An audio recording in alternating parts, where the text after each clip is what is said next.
자, 오늘 하나님께서 우리에게 주신 말씀의 제목은 천국 가는 것은 말에 있지 않고 능력에 있다입니다. 본문은 고린도전서 4장입니다. 고린도전서 4장, 자 20절 말씀입니다. 하나님의 나라는 말에 있지 아니하고 오직 능력에 있음이라 입니다.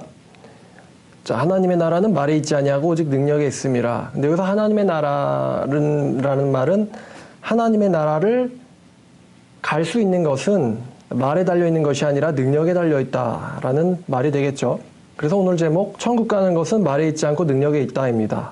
오해하지 않고 들어줬으면 좋겠어요. 요즘 사람들이 능력하면 이제 돈 버는 능력을 주로 떠올리기 때문입니다. 자, 성경에서 구원에 대해서 논할 때 우리가 구원에 대해서 제일 자주 논해야 되고, 저도 설교 중에서 구원에 대한 설교를 가장 많이 합니다. 특히 이 구원에 대해서 논할 때는 마치 수술을 앞둔 의사처럼 신중해야 합니다. 왜냐하면 우리 모두는 하나님의 심판대 앞에 가게 될 겁니다. 거기서 구원을 받지 못한 사람들은 하나님의 자비 없는 심판, 성경에서 말하는 영벌 혹은 둘째 사망이라고 불리는 심판, 다시 말하면 불못이 기다리고 있기 때문입니다. 반대로 구원을 받은 사람들은 자비 있는 심판을 받겠죠. 자, 성경에서 가장 중요한 인물은 예수님, 그리고 바울, 예수님과 바울에 따르면 구원은 예수님을 믿음으로 받습니다. 요한복음에서도 나를 믿는 자는 그에 배에서 생수의 강이 흘러나오리라. 또 나 보내신 이와 또 아들을 믿는 자는 영생을 얻었고 심판에 이르지 아니하나니 라는 말씀도 있지요. 또 나를 믿는 자를 마지막 날을 살린다라는 말씀도 있습니다. 그러니까 예수님에 따르면은 예수를 믿음으로 구원을 받습니다. 그리고 또한 바울 역시 갈라디아서에서 이렇게 말하죠. 갈라디아서 1장에서 다른 복음은 없다라고 하는 아주 중요한 말씀을 바울은 전합니다. 8절입니다. 우리 사도나 혹은 하늘로부터 온 천사라도 우리가 전한 복음 외에 다른 내용을 전한다면 그는 저주를 받을지어다 라고 말합니다. 다시 한번 말하지만 다른 내용을 전하는 자는 저주를 받을지어다. 따라서 천국 가는 방법은 단 하나밖에 없습니다. 그게 바로 복음입니다.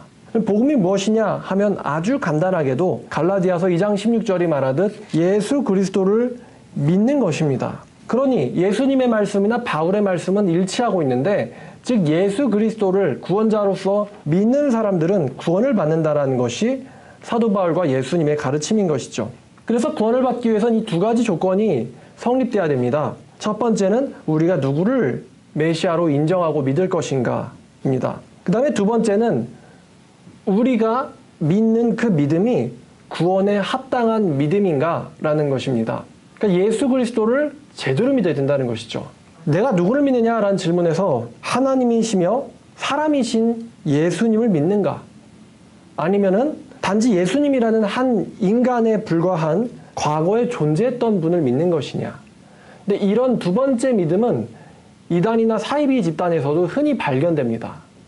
어저께 이제 제가 신천지 압수수색에 대한 내용이 나와서 얼핏 봤는데, 신천지도 예수님의 교회, 처치 오브 지저스라고 영어로 자기들을 이야기하고 있어요. 예수교, 신천지 예수교라고 이야기하고 있기 때문에 자기들도 예수님을 믿는다라고 말을 합니다. 그러나 그 말의 내용을 정확하게 들여보면은 예수님을 구원자로 믿는 것이 아니라 예수님을 한때 존재했었던 분 정도로 믿는 거죠. 그들은 이 시대 구원자를 이만희로 믿고 있기 때문입니다. 하여튼 마귀들도 믿고 떠느니라 라는 말씀이 성경에 있는데, 마귀들도 예수님이 하나님의 아들이라는 것을 믿습니다. 그런데 우리가 믿는다라고 하는 예수님이 정말로 우리에게 어떤 의미가 있는지 이게 중요하겠죠.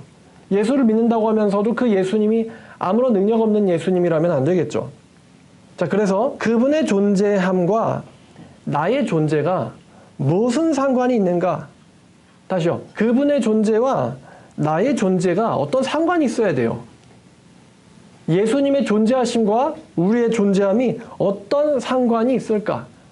자, 이게 내가 믿는 예수는 누구냐라는 질문에 대한 대답이 될 것이고요. 그 다음에 두 번째 조건이 이것이죠. 나의 믿음은 구원 얻기에 합당한가 하는 것입니다. 근데 사실 이 두 번째 조건도 참 어렵습니다.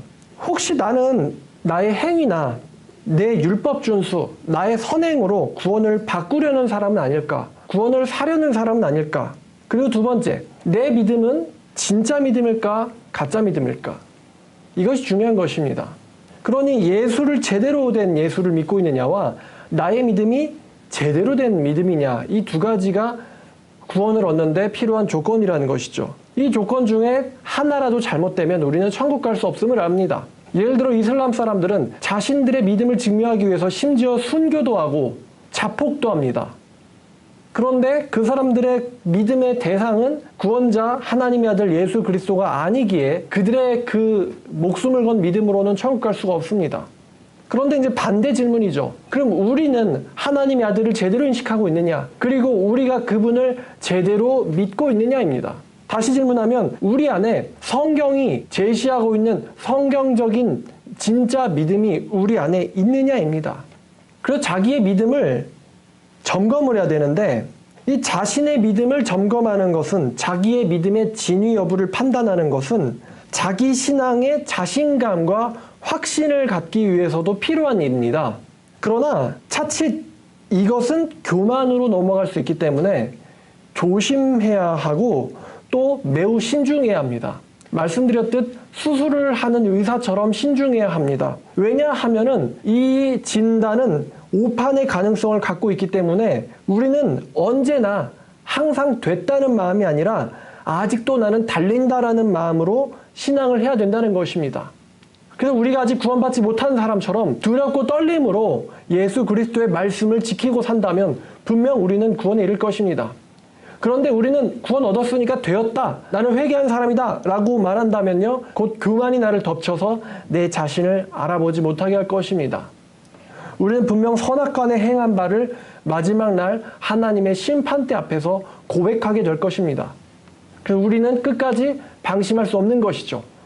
그래서 성경이 말하기를 서 있는 자는 넘어질까 조심하라 라고 말씀하셨던 것입니다. 또한 성경의 맨 마지막 성경인 요한계시록도 다 됐다가 아니라 7교회에 편지하라. 너희에게 부족한 것이 아직 있다. 그러므로 회개하라. 회개하면 내가 이것을 주리라. 그러나 회개치 아니하는 자들에겐 내가 속히 가서 이렇게 하리라. 라는 권면과 경고의 말씀이 마지막 성경인 요한계시록에 있는 이유도 우리에게 끝까지 최선을 다하라는 내용을 알려주기 위해서입니다. 자, 오늘 본문이 고린도전서 4장 20절인데 이 4장 20절은 꽤 유명한 본문입니다. 하나님의 나라, 천국 가는 것은 말에 달린 게 아니라 능력에 있는 것이다. 그래서 이 고린도전서를 이야기하기 전에 먼저 고린도 교회에 대해서 좀 이야기를 해야 될 것 같습니다. 지금 이 고린도는 현대의 이름은요, 코린트입니다. 코린트인데요. 혹은 코린토스라고 부르는 사람도 있습니다. 코린트인데 그리스에 속한 도시입니다. 고대에선 굉장히 화려했던 도시였는데 지진으로 완전히 고대의 아름다움과 화려함은 파괴되었어요. 지금은요, 현재는 인구 3만 명 정도의 소규모 도시입니다. 3만 명이면 얼마나 적은지 짐작이 가시죠? 보통 한국에서 도시 좀 크다 싶으면 100만 명 찍잖아요. 근데 3만 명이면 얼마나 적은 인구가 살고 있는지 알 수 있어요. 그러나 사도 바울 당시에는 이 고린도가요, 항구 도시입니다. 항구 도시여가지고 선원들과 무역상들과 상인들이 굉장히 많이 몰려들었던 도시고요. 선원들과 무역상들과 상인이 많이 몰려들었으니까 또 뭐가 있냐? 이 도시가 음란과 사치와 방탕이 아주 심각했었습니다. 고린도가. 이 고린도는요, 미와 사랑의 여신인 아프로디테라는 여신을 주신으로 섬겼는데 이 아프로디테 신전에는 여자 사제만 1000명 정도가 있을 정도였습니다. 이런 이유로 고린도 교회도 음행에 휩쓸렸고 또 내부의 파벌, 분열 문제, 그리고 성도 간의 판단과 비판의 문제로 심각한 상태에 처해 있었습니다. 심지어 성도 간 교회 내에 고발이 있었다 할 정도니 얼마나 성도 간의 이 분열과 판단이 심각했었는지 짐작할 수가 있습니다. 같은 교인들끼리 고발한다고 생각해 보세요. 그러면서도 같은 교회를 다닌다고 생각해 보세요. 힘들지 않습니까? 자, 그리고 또 이 고린도 교회는요, 다들 말씀의 은사나 이 방언의 은사와 같은 신령한 은사들을 많이 누렸습니다. 그래서 자기에게 은사가 있기 때문에 어떤 문제가 일어났냐면은 나는 곧 하나님에게 쓰임받는 사람이다 나는 난데라는 이 자신감이 다시 말하면 자만한 상태에 머물러 있었어요. 그래서 고린도 교회는요, 아주 자만한 교회였고 또한 그럴 만한 말을 할 정도로 지식 또한 뛰어났습니다. 영적 지식에 뛰어났던 교회였어요. 근데 영적 지식이 교회의 덕을 세우는 데 사용되지 못하고 서로를 판단하고 비판하는 데 사용됐던 안타까운 환경에 처했던 교회였습니다. 그래서 사도 바울이 고린도 교회에 아주 날카로운 문체의 편지를 쓰는데 그것이 바로 고린도 전서입니다. 여러분이 고린도 전서를 진지하게 또 천천히 숙독하신다면 이 고린도 전서가 굉장히 날카로운 편지라는 것을 느낄 수 있어요. 사도 바울의 다른 편지랑은 좀 안 어울릴 정도로 거의 갈라디아서에 가까울 정도의 날카로운 느낌을 주는 편지가 바로 이 고린도 전서입니다. 근데 왜 고린도 전서, 사도 바울이 이렇게 날카로운 편지를 쓸 수밖에 없었느냐? 바울이 고린도 전서 2장에서도 이런 말을 하는데, 내가 너희에게 2장 1절부터 5절까지 보면 나는 너희에게 하나님의 복음을 전할 때, 진리를 전할 때 인간의 말과 지혜로 아니하였으니, 또 5절에 보면 너희의 믿음이 사람의 지혜에 근거하지 아니하고 오직 하나님의 능력에 있게 하려 하노라 라는 이 지혜라는 말을 반복해서 씁니다. 사람의 지혜나 사람의 지식이나. 왜냐면 이거 고린도 교회를 어느 정도는 이제 비판하는 내용입니다. 이런 내용은요. 너희들이 지식이 있다 하는데 사실 너희들의 그 지식은 진짜 영적인 유익한 하나님의 지식이 아니다.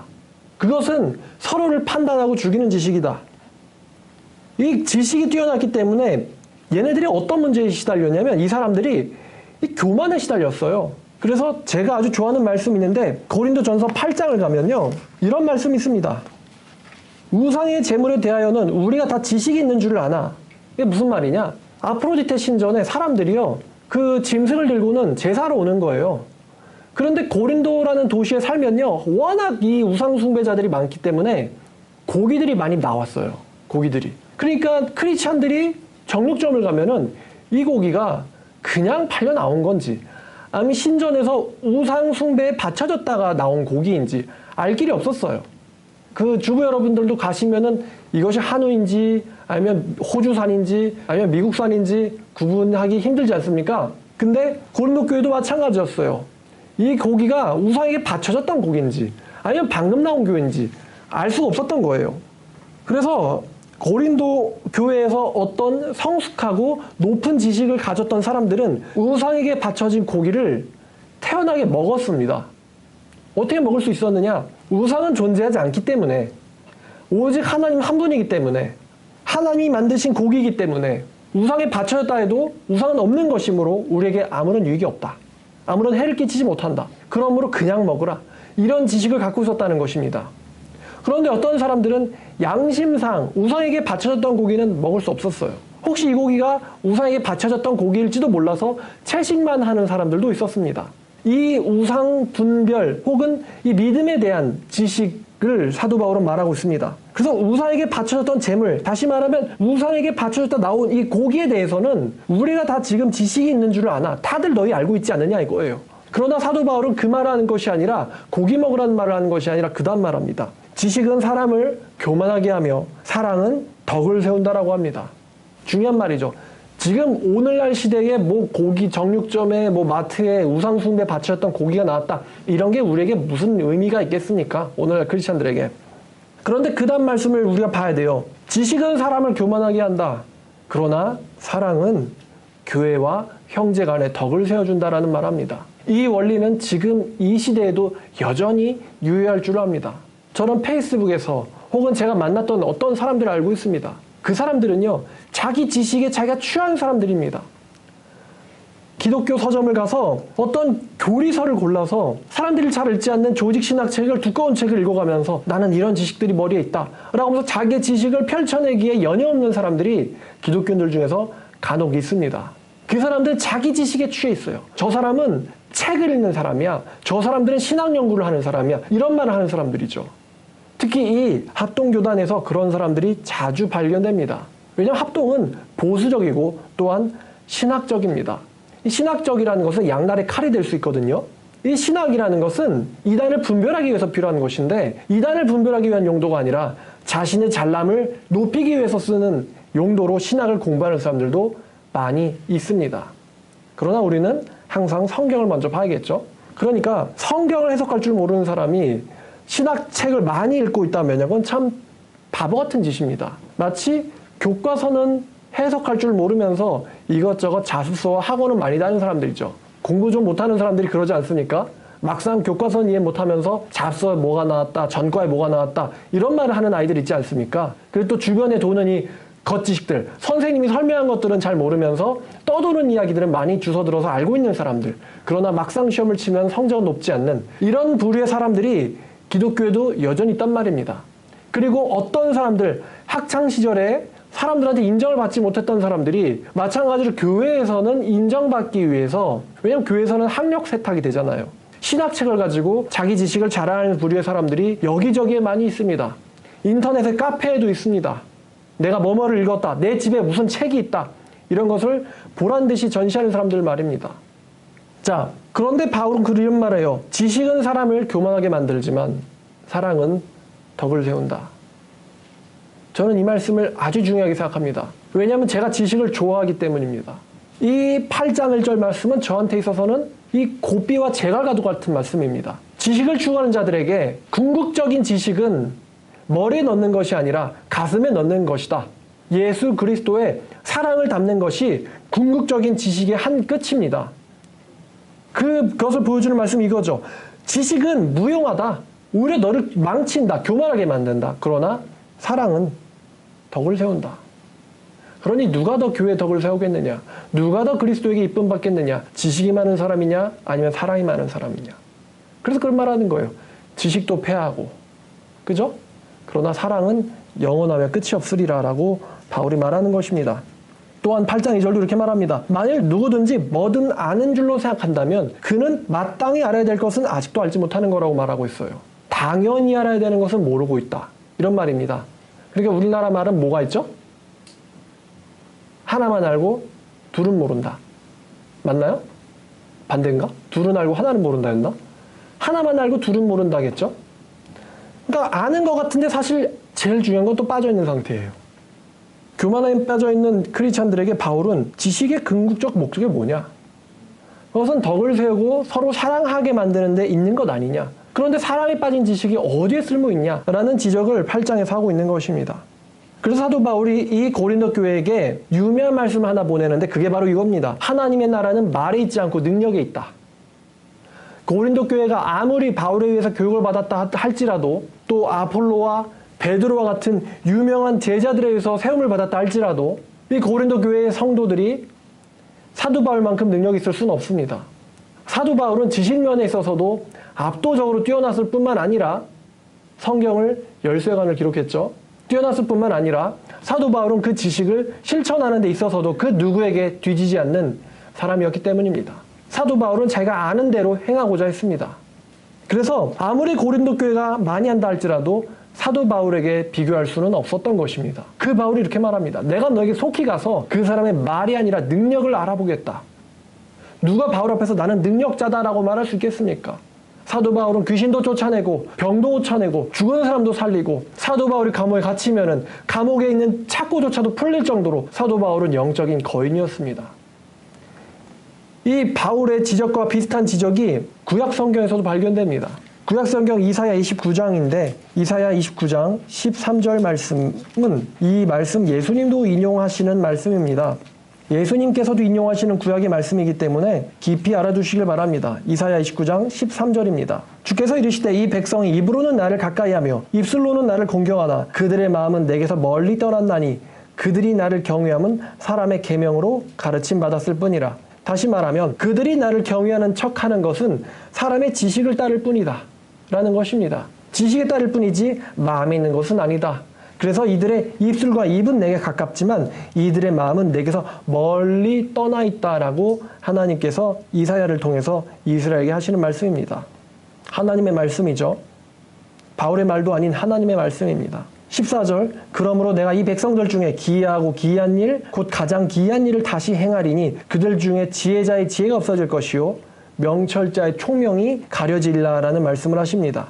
지혜자에게서 지혜가 없어지고 명철자에게서 총명이 없어진다. 다시 말하면은 안다고 하는 사람에게 가장 중요한 핵심은 빠져버리게 될 것이다 라고 하나님께서 말씀하고 계시는 거예요. 다시 말하면 안다 하나 모르는 것이죠. 사실 이 성경적 지식은 말입니다. 이 성경적 지식은요 독서나 교재를 통해서도 얼마든지 생길 수 있는 것이기 때문에 이 성경적인 지식을 구원의 척도로 보는 데는 무리가 있습니다. 저 같은 경우는 처음에 제가 하나님의 말씀을 직접 묵상해서 깨달은 것, 직접 깨달은 것 아니면 이야기하지 않겠다 하면서 주석을 멀리 했었습니다. 그런데 그런 사람들이 흔치 않죠. 그러니까 주석을 멀리 하면서까지 성경을 읽는 사람들은 흔치 않고 대부분 자기가 뭔가 소스를 참고합니다. 근데 소스를 참고해서 말하는 것이 성령님만 하실 수 있는 건 아니라는 것이죠. 왜냐? 우리가 예수님의 시대에서도 흔히 발견할 수 있어요. 바리새인들도 성경을 가르쳤습니다. 예수님은 바리새인들한테 가서 배우라고 말씀하셨어요. 예수님께서는 자기 제자들에게 바리새인들이 말하는 것을 행하고 지키되라고 말씀하셨습니다. 그러니까 바리새인들조차도 머리에는 탁월한 지식들을 축적할 수 있었어요. 그러나 예수님께서는 동시에 그들에게 독사의 자식이라고 말씀하십니다. 독사의 자식은 욕이 아니죠. 짐승에게는 아들이라는 말을 쓰지 않기 때문입니다. 하여튼 바리새인들은 구원받지 못했다는 말을 또 동시에 하십니다. 그러니 우리가 올라온 것은 어떻게 구원받지 못한 사람들이 예수님에 의하면은 가서 배워야 될 사람들, 우리가 가서 배워야 될 정도의 성경적 지식을 축적할 수 있을까라는 게 놀랍다는 것이죠. 이 바리새인들에게요. 그러나 이제 이러한 사람들이 존재했다는 것은 우리가 부인할 수 없고 마찬가지로 우리 주변에서도 그런 사람들이 발견될 수 있습니다. 저 사람은 분명 구원받은 사람일 거야. 왜냐하면 성경을 탁월하게 알고 있으니까. 왜냐하면 신학적 지식이 뛰어나니까.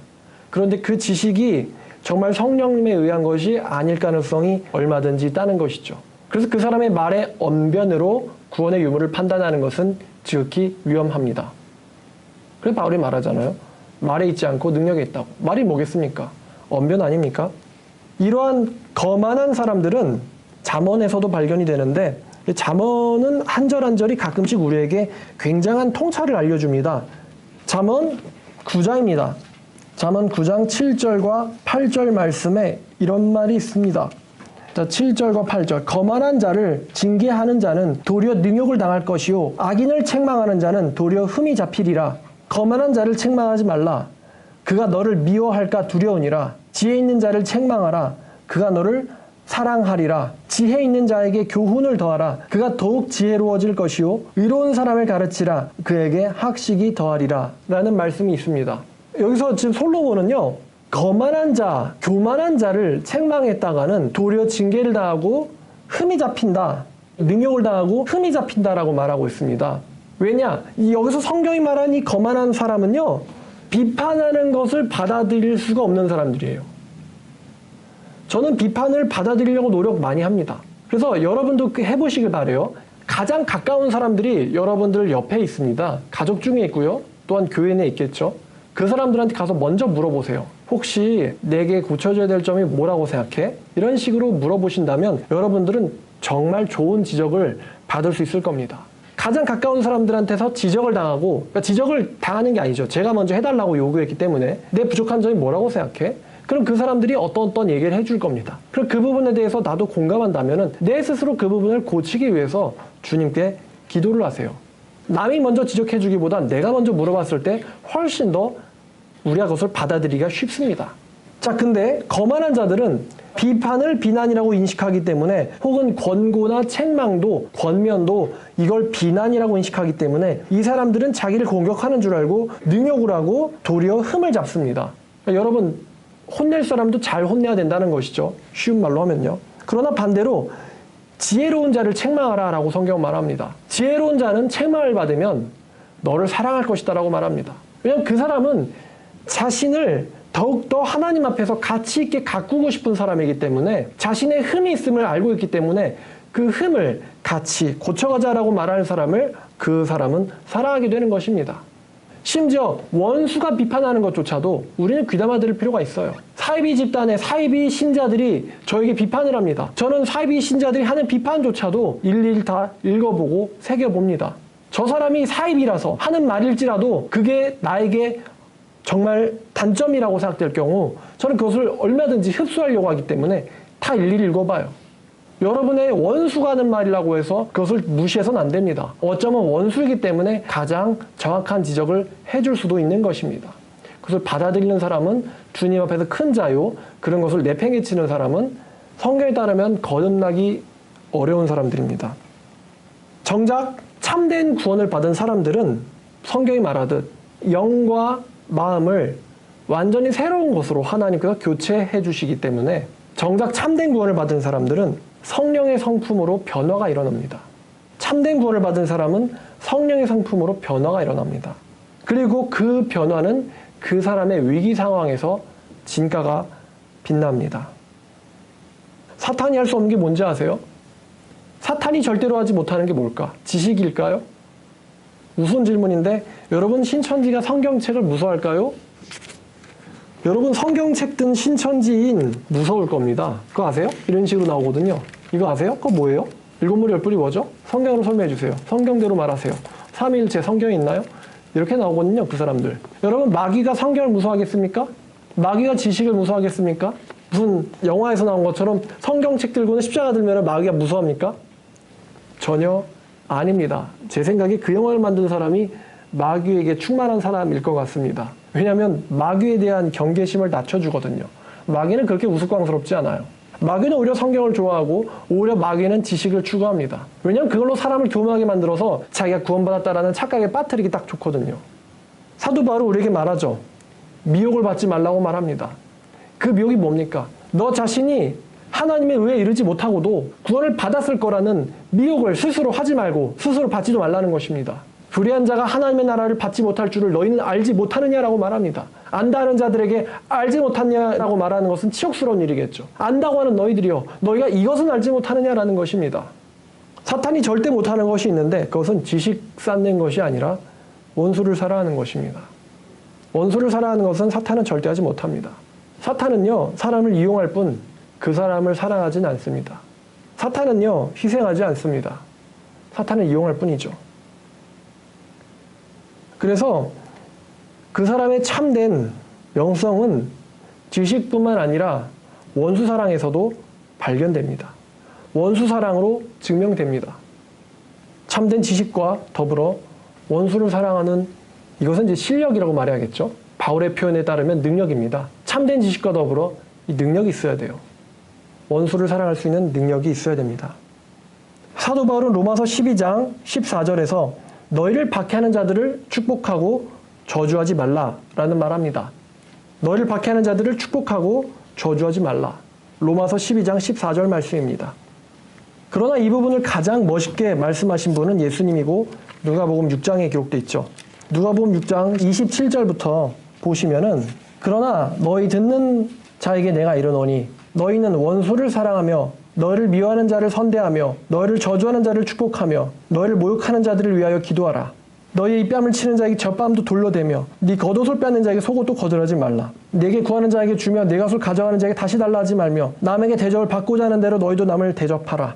너희가 만일 너희를 사랑하는 자만을 사랑하면 칭찬받을 것이 무엇이냐? 죄인들도 자기를 사랑하는 자들은 사랑하느니라. 너희가 만일 선대하는 자만을 선대하면 칭찬받을 것이 무엇이냐? 죄인들도 이와 같이 하느니라.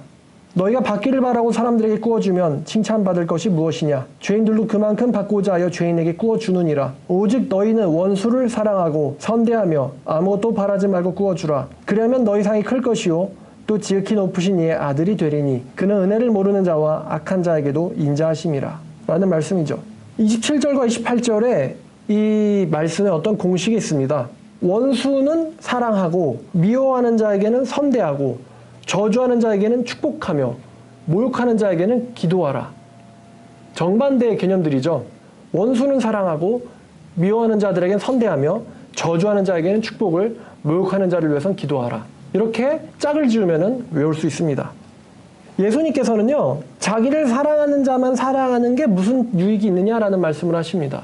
죄인들도 라는 말은요. 다시 바꾸면 지옥 가는 자들도 이와 같이 한다고 말해요. 지옥에 던져지는 사람들도 자기를 사랑하는 자는 사랑하고 자기에게 선대하는 자들에게 선대할 줄 안다. 지옥 가는 사람조차도 자기를 사랑하는 자는 사랑하고 자기에게 선대하는 자에게 선대할 줄 안다. 근데 너희가 지옥 가는 자들 수준밖에 살지 못한다면 너희가 어떤 칭찬을 하나님에게 받겠느냐라는 말씀입니다. 또 33절도 마찬가지죠. 죄인들도 이와 같이 한다. 그러니 여러분, 예수님께서는 참된 크리스찬들이 어떤 계명을 지킬 줄 알아야 되는지를 알려주시는데 그것이 바로 6장 27절과 8절, 즉 원수 사랑입니다. 너는 너희의 원수를 사랑할 수 있느냐? 너희는 너희를 모욕하는 자에게 그 사람을 위해서 기도할 수 있느냐? 너희를 저주하는 자에게 축복하고 너희를 미워하는 자에게 선대할 수 있느냐? 그것이 너희들의 실력이 될 것이다 라고 예수님께서 알려주시는 거예요. 그러니까 크리스찬의 실력은 원수 사랑에서 나타납니다. 제가 원수 사랑에 대해서 두 가지 예를 들 건데요. 첫 번째는 이것입니다. 여러분 아시지만 저희 목사님이 참 훌륭하시지 않습니까? 제가 가족이라서 말하는 것이 아니라 진짜로 훌륭한 분입니다. 한 번은 제가 예전에 목회하는 걸 제가 보고 있었죠. 목회하시는 걸 보고 있었는데 목사님에게 굉장히 은혜를 받은 사람이 있었습니다. 목사님이 굉장히 은혜를 받은 사람이 있었는데 그 굉장히 은혜를 받은 사람이 목사님을 배신을 했어요. 배신을 하고 나가서 목사님들어 2단이다 3단이다 그런 비난을 하더라고요. 분명 그분은 제가 알기로는 굉장히 목사님한테 선대를 받았던 사람입니다. 근데 나가더니만 목사님을 2단이라고 막 비난을 한다는 이야기가 들리는 거예요. 저는 그 얘기를 듣고 화가 나서 참을 수가 없을 정도였어요. 아니 어떻게 다른 사람도 아니고 목사님한테 몇 년 동안 선대를 받았던 사람이 저렇게 할 수가 있을까? 그런 사람 특징은 또 와서 말은 못한다는 것이죠. 그래가지고 저런 사람 좀 미워해야 되는 거 아니에요? 이렇게 말씀을 드렸더니 사랑해야 된다라고 말씀하시더라고요. 제가 거기서 한번 놀랐어요. 그리고 말뿐만 아니라 진심으로 목사님께서는 그 사람을 사랑을 해주셨던 것 같습니다. 어떻게 됐냐면 나중에 그 사람이 목사님 앞에 와서 제가 사실 잘못했었다라고 용서를 구하고 갔어요. 제가 그때 놀랐죠. 만약에 제가 하자는 대로 그 사람을 미워해야 되는 거 아닙니까? 만약에 그 사람을 내쳤으면은 그 사람이 와서 잘못했다라고 비는 일이 일어나진 않았을 겁니다. 그러니까 하나님께서 보여주신 거죠. 제가 그때 한번 놀랐어요. 인격이 뛰어나시구나 라는 거를. 그러니까 성경을 잘하는 것만이 중요한 것이 아니고 인격이 사실은 실력이죠. 인격이 실력입니다. 그리고 두 번째는 이건 원수 사랑에 대한 건 아닙니다. 원수 사랑은 아니에요. 저 같은 경우가 제가 이제 2007년에 아버지가 돌아가셨죠. 근데 저는 아버지가 장수할 줄 알았습니다. 장수해서 아들이 목회하는 거 잘 보시고 또 교회에서 또 많은 이제 축복과 함께 편안하게 눈을 감으실 줄로 생각했는데 사실 아버지는 사고로 돌아가셨어요. 2007년에. 근데 저는 그때 급작스러운 아버지의 사고를 받아들일 수가 없었습니다. 그러니까 여러분 뭐 겪어보셨는지 모르겠네요. 저는 그때 어떤 감정이 드냐면요. 슬픔이라는 감정만 드는 것이 아니라 여러분 갑자기 여러분 가족 중에 하나가 죽으면 여러분이 하나님한테 어떻게 생각할 것 같아요? 하나님에게 원망하겠죠? 저는 하나님한테 화가 나더라고요. 화가 나더라고요. 왜 내가 생각하고 계획한 대로 되게 하지 않는지 그 부분에 대해서 하나님한테 화가 나더라고요. 하나님한테 화가 막 머리끝까지 치밀어 오르는 거예요. 그렇다고 차마, 그래도 그때는 성경을 좀 읽었으니까 차마 이제 감정으로 화를 내는 것과 입으로 발설하는 것 사이에는 차이가 있거든요. 하나님께서 말씀하셨죠. 너희에게 들린 대로, 내 귀에 들린 대로 너에게 행하리니. 이 발설하는 것과 마음속에 차오르는 것 사이에는 약간의 차이가 있습니다. 그때 너무너무 화가 났고 정말 모든 걸 다 부셔야 된다는 생각이 들 정도로 화가 치밀어 올랐어요. 근데 그런 감정이 일어나고 나서 채 1시간도 안 돼서 어떻게 생각이 듣고 또 어떻게 제가 행동을 했냐면은 아버지가 돌아가신 장소에 가서 무릎을 꿇었는데 무릎을 꿇으니 거기에 핏자국이 있더라고요. 근데 거기서 무릎을 꿇고 앞을 보는데 눈물이 막 앞을 가리더라고요. 앞이 안 보일 정도로 눈물이 흘렀어요. 근데 이제 눈앞에 뭐가 보였냐면은 분홍색 십자가가 보였습니다. 하얀색일 수도 있어요. 하여튼 분홍색, 하얀색 십자가 보였는데 왜 하필이면 또 그 자리에 무릎을 꿇었을 때 눈앞에 십자가 보였던 걸까? 근데 제 마음속에서 하나님에 대한 엄청난 미움과 원망, 분노가 무너지면서 속에서 어떤 감정이 올랐냐면은 하나님의 주권을 인정하는 생각과 감정이 들었어요. 모든 것은 하나님께서 결정하신 대로 행하시는 것이다. 그리고 나는 거기에 아무 이의를 제기할 수 없다. 하나님의 주권을 입으로만이 아니라 받아들여야 된다.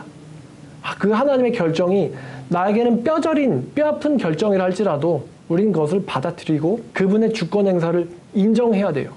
즉 하나님이 어떤 일을 행하시든 우리는 하나님의 그 행하시는 일에 영광을 돌려야 됩니다. 하나님께서 축복을 하셔도 그분에게 영광을 돌려야 되고 그분이 우리를 심판을 하셔도 하나님에게 영광을 돌려야 됩니다. 갑자기 마음이 그렇게 쓱 변하더라고요. 그리고 그 십자가를 보면서 눈물이 흐르니까 제대로 막 보이진 않겠죠. 아른아른하겠죠. 그러면서 하나님께 막 기도를 했어요. 아버지, 하나님, 도와주세요. 당신의 그 결정을 제가 인정합니다.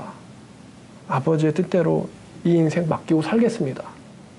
자기 아버지가 돌아가셨는데 하나님께 내 인생을 맡기고 살겠다. 인도해달라라는 기도가 아버지가 돌아가신 자리에서 나오더라고요. 그 뒤로도 자주 그 자리에 가서 십자가를 보면서 기도했었습니다. 여러분, 하나님께서는 우리가 예상한 것보다도 놀랍게 혹은 더 무섭게 행하실 수 있습니다. 언제나 우리의 생각을 뛰어넘게 역사하실 수 있습니다. 좋은 쪽으로도 그럴 수 있고 안 좋은 쪽으로도 그럴 수 있습니다. 그러나 그때에 우리가 하나님을 어떻게 받아들이느냐, 그게 또 믿음이 드러나는 순간이 아닐까 해요. 드라마나 영화를 보면은 예수님을 되게 미워하는 사람들이 있습니다. 근데 예수님을 되게 미워하는 사람들이 사실은 신이 없다라는 지식 때문에 예수를 인정하지 않는 것이 아니라 어렸을 적에 하나님한테 도와달라고 기도했는데 그 기도가 응답이 안 돼가지고 하나님한테 실망해서 분노가 차가지고 무신론자가 되는 사람들이 꽤 많아요. 내가 기도했는데 안 들어줬다, 이거죠. 근데 여러분, 우리 하나님이 꼭 기도하면 들어줘야만 되는 그런 분은 아니지 않습니까? 제가 빌 게이츠한테 목회하는데 돈이 필요하니 당장 돈을 달라라고 해서 빌 게이츠가 들어줄 필요는 없지 않습니까? 아무리 제가 공익적인 활동을 할지라도 그 사람의 재산은 그 사람의 재산이고 내가 할 일은 또 내가 해야 하는 것이고 그런 거 아닙니까? 마찬가지로 하나님께 우리가 어떠한 것도 받을 수 있을 것으로 생각하고 기도해야 된다는 것이죠. 그게 축복이 될 수도 있고 혹은 때로는 시험이나 환난이 될 수도 있습니다. 그러나 그 환난 때에, 고통 때에 여러분은 여전히 하나님의 주권을 마음으로부터 받아들이고 인정하고 여러분의 인생을 여전히 하나님께 맡길 수 있느냐, 이것도 또 하나의 구원을 위한 시험대가 될 수 있겠죠. 원래 제 성격은 당하면은 참지 못하는 성격입니다. 그래서 원래 같았으면은 끊임없이 하나님에게 분노를 갖고 살았을 거예요. 그러나 그때 이 저의 꽉 차오르는 분노를 무언가가 깨고 나오는 느낌이 들었어요. 그 무언가는 하나님에 대한 인정이었습니다. 범사 여호와를 인정하라는 말이 있죠. 범사라는 것은 모든 일이란 뜻이죠. 슬픈 일이든 좋은 일이든 어떤 일에 있어서도 여호와의 주권 행사를 인정해라. 그러면 너를 지도하시리라 라는 말씀이 잠언에 있는 것을 우리는 알고 있습니다. 원수사랑은 아니라고 했어요. 두 번째 비유는. 여러분도 여러분들의 아버지나 여러분의 어머니나 아니면 여러분의 남편이나 아내나 아니면 여러분의 자녀가 죽었을 때 여전히 하나님의 주권을 인정하고 그분에게 여러분의 인생을 인도해달라고 기도할 수 있겠습니까? 이와 비슷한 사건을 겪었던 사람이 토마스 선교사입니다. 조선의 유명한 선교사인 토마스 선교사가 조선에 선교를 왔다가 자기 아내가 죽어버려요. 아내가 죽어버린 바람에 엄청나게 큰 낙심과 분노를 하고는 선교사로서의 사역을 접어버립니다. 그래서 선교하러 왔다가 중국에서 그냥 번역 일을 하고 있었죠. 그러나 그 사람이 다시 한번 정신을 차리고는 선교사가 되고 하나님의 주권을 받아들이고 조선에서 순교를 합니다. 토마스 선교사의 위대하고 훌륭한 부분이 그런 부분이죠. 선교하러 왔는데 복은 못 줄지언정 아내가 죽고 남편이 죽고 자식이 죽고, 그런데 그때에 그 사람의 진짜 신앙이 드러난다는 것입니다. 그러니까 여러분들도 미리 준비해 주세요. 내가 어떠한 일을 겪더라도 하나님을 여전히 찬양하는 그런 믿음을 갖게 해달라고 지금부터 준비하세요. 그런 믿음이 갑자기 나오진 않기 때문입니다. 오늘 읽었던 6장 35절에 너희가 원수를 사랑하고 선대하고 아무것도 바라지 말고 주면 너희의 상이 클 것이며 하나님의 자녀가 될 거란 말을 합니다. 예수께서는. 그런 사람이야말로 천국의 자녀들이다 라는 말이죠. 이 원수 사랑의 자리에서 진위 여부가 드러나는 것입니다. 그리하여 너희는 하나님의 아들이 되리니 하나님께서는 은혜를 모르는 자에게도 또 악한 자에게도 인자하시다라는 말씀을 하고 계시죠. 결론입니다. 여러분, 우리가 어떻게 해야 될까요? 오늘 말씀 제목이 하나님의 나라는 말에 있지 않고 능력에 있다였습니다. 우리는 하나님께 나를 보여주세요라는 기도가 필요해요. 하나님, 내가 어떠한 사람인지 나를 보여주세요. 아버지, 내가 모르는 내 모습을 보여주세요. 내가 정말 하나님을 인정하고 따라가는 사람인지, 아니면 좋을 때만 하나님을 따라가고 또 나에게 선대하는 사람만을 사랑하는 그러한 옹졸하고 속 좁은 가짜 믿음을 가진 사람인지 아버지 지금 보여주실 수 있다면 보여주세요. 그것을 여러분은 기도해야 돼요. 그러면 하나님께서는 분명히 기억하셨다가 여러분들을 드러내 주실 것입니다. 그 결과가 낙제일 수도 있습니다. 그러나 여러분, 낙제면 어떻습니까? 낙제면 어때요? 살아있는 동안에 낙제라면은 다시 한번 재시험을 쳐서 합격하면 되지 않습니까? 어쩌면 여러분 자신에게 실망하거나 하나님에게 분노할 수도 있습니다. 그러나 그 모습을 통해서 한 단계 더 발전도 있을 것입니다. 그리고 여러분은 또 놀라겠죠. 아니, 나한테 하나님의 주권을 인정하는 마음이 있었구나. 아니, 나한테 원수를 용서하는 마음이 있었구나. 이 마음은 나에게 원래 없던 마음인데 어디서 생긴 걸까? 참 놀랍다. 이런 생각이 드는 날도 오겠죠. 하나님의 나라는 말에 있지 않고 능력이 있다. 여러분, 그리고 지식도 너무 무시해서는 안 되겠죠. 지식이 있어야 우리는 또 가르칠 수 있습니다. 지식이 없으면 어떻게 가르치겠어요? 그렇죠? 원수 사랑이라는 것은 극적인 순간에 나오는 것이지 말로 내가 원수 사랑하고 있어 그럼 얼마나 가볍게 보이겠습니까? 그러니 우리가 평소에는 또 성경을 가르쳐야 되기 때문에 우리는 잘 정리정돈된 지식도 필요합니다. 그와 더불어서 거듭난 사람으로서 거듭난 사람들만 가지고 있는 인격도 필요하다는 것입니다.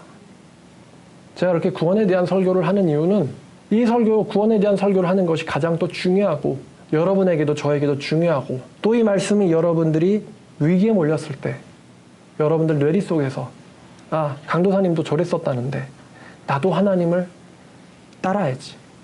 나도 원수를 사랑해야지.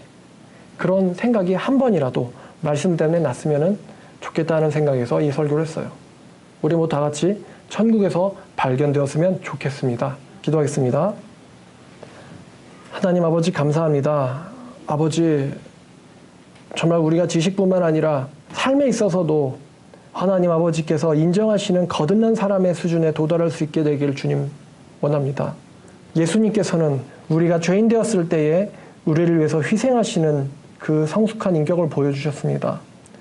아버지, 우리도 우리를 사랑하는 사람만 사랑하는 게 아니라 우리를 사랑하지 않고 미워하는 사람들조차도 사랑하고 축복하고 기도해 줄 수 있는 그런 거듭난 사람의 성령의 마음이 우리 안에 창조되기를 원합니다. 원래 우리 안에 없던 마음인데 아버지의 성령께서 오시면은 그 누구나 변할 수 있음을 주님 우리는 압니다. 아버지, 우리의 속마음을 드러내 주시고 아버지의 성령의 마음으로 꽉 채워 주시옵소서. 아버지의 말씀 따라 살 수 있도록 도와주시옵소서. 정말 오늘 하루하루가 하나님께서 정하신 심판의 날이 다가오는 것 같은 그 긴박함 가운데 있는데 아버지, 우리가 이럴 때일수록 우리의 속사람을 분명하게 점검해서 하나님 아버지께 설 수 있도록 도와주시옵소서. 모든 말씀 우리를 구원하신 예수님의 이름으로 기도드렸습니다. 아멘.